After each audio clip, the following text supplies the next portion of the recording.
धरती गगन हो सभे बा यही में मगन हो। देखो न भौजी केतना सुहावन सुभे बाई है लगन हो। झुमता धरती गगन हो सभे बा यही में मगन हो। देखो न भौजी केतना सुहावन सुभे बाई है लगन हो।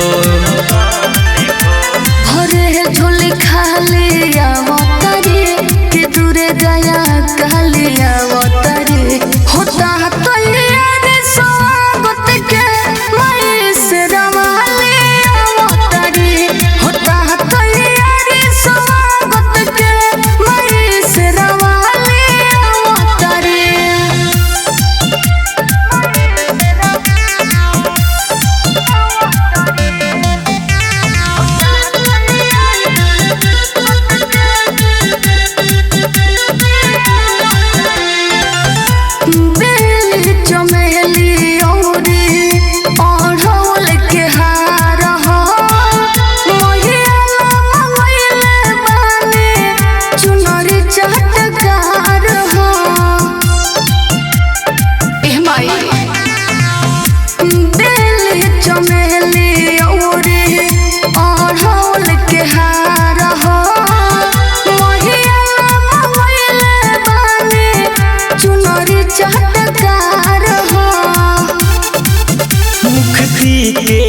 हे दुआर बा गुजत देखो जय जय कारबा सिर के सवारी आवतारी भगतन के दुआरी आवतारी होता तैयार स्वागत के मई से रवाली आवतारी होता तैयार स्वागत के मई से रवाली आवतारी।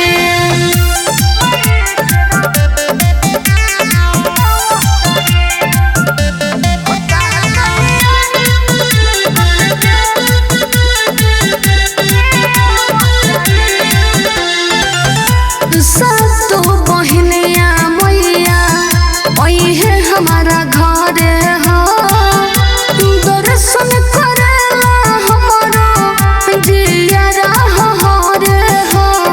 ए माई सुनो ना सातो बहनिया मैया ओहे हमारा घर हो दर्शन करेला हमारो जिया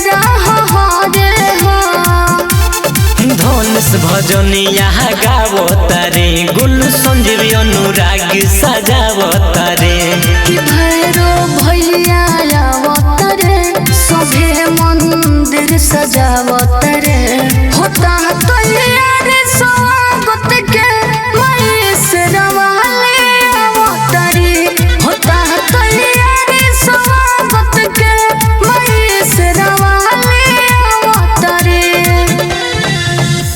रिया रिकॉर्डिंग स्टूडियो नरकटियागंज।